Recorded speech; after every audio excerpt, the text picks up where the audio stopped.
இன்னைக்கு நம்ம ஊர்ல ஃபங்க்ஷன் தான் போறோம். எங்க ஊர்ல வந்து கார்த்தியானான்னு ஒருத்தவங்க இருக்காங்க. அவங்களுக்கு வந்து கல்யாணம். ஸோ அதனால வந்து இன்னைக்கு நைட் ரிசப்ஷனுக்கு வந்து போறோம்.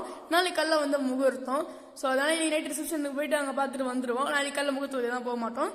ஸோ அப்படியே ஸ்ட்ரைட்டா நாங்கள் ஒன்று பார்த்தீங்கன்னா மண்டபத்துக்கு தான் போனோம். அப்படியே வீட்டில் புளியோதரை செஞ்சாங்க. ஏன்னா எங்கள் தாத்தா ஆயா வந்து வீட்டில் இருந்தாங்க. அதாவது எங்க பெரியாயவும் அவங்களுடைய சன்னும் தான். அதுக்கப்புறமா வந்து நாங்க வீட்டுல வந்து புளியாக்கடை செஞ்சிருந்தோம்ல, அது வந்து எடுத்துட்டு வந்து சாப்பிட்டு நம்ம ஸ்ட்ரைட்டா மண்டபத்துக்கும் வந்து சென்ட்டோம். ஒரு 7 மணி போல வந்து சென்ட்டோம். அதுக்கப்புறமா முடி வெட்டிட்டேன், சுத்தமா முடியல, எனக்கு அதான் கஷ்டமா இருக்கு.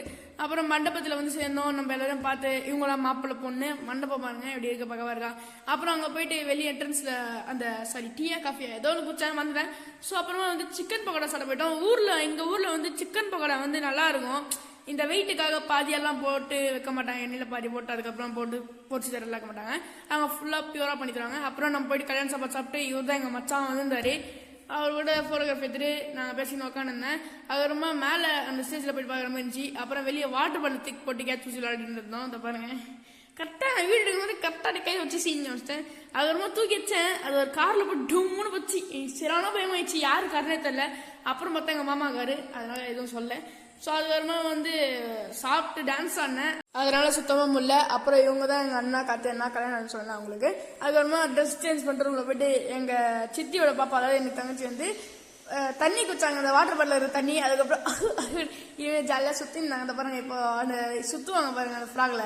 இப்போ பாருங்களேன், அதோ இப்போதான் அன்னத்துக்கு ஒரு மாதிரி ஃபன்னாக இருந்துச்சு. எல்லாரும் சிரிச்சாங்க அன்னத்துக்கு. இந்த பாருங்க இப்போ சுற்றுவாங்க பாருங்க. அதுதான். அதுக்கப்புறமா வந்து இந்த வீடியோ பிடிக்கிறதுக்கு ரெடி பண்ணிட்டு அதுதான் டிசைனாக ஓடுறேன். அதுதான். அப்புறமா வந்து அங்கே பிள்ளையார் வந்து இருந்துச்சு, அது வந்து ஒரு வீடியோகிராஃப் எடுத்தேன்.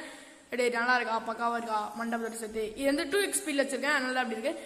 அப்புறம் பெட்ரோல் பங்க்ல இருந்து நாங்கள் பாலகுரா நாடே ஊர்லேருந்து வந்தாங்க. அவங்கள அப்படியே காரில் கூட்டிகிட்டு போனோம். அதுக்கப்புறம் விஜய் ரோட்லைன்ஸ் பியூன் அவங்க வந்து வழி தெரியாமல் வந்து நின்றுட்டு இருந்தாங்க. ஸோ அவங்களுக்கு வந்து அட்ரஸ் சொல்லிட்டு ஏதோ கவர்மெண்ட் ப்ராஜெக்ட் தான் லேக்கில் பண்ண போகிறாங்களா, அதுக்கு வந்து வழி கேட்டிருந்தாரு. அதுக்கப்புறமா நம்ம ஸ்ட்ரைட்டாக வீட்டுக்கு வந்துட்டோம். இதோட இந்த விளாக் முடித்து பாய் கைஸ்.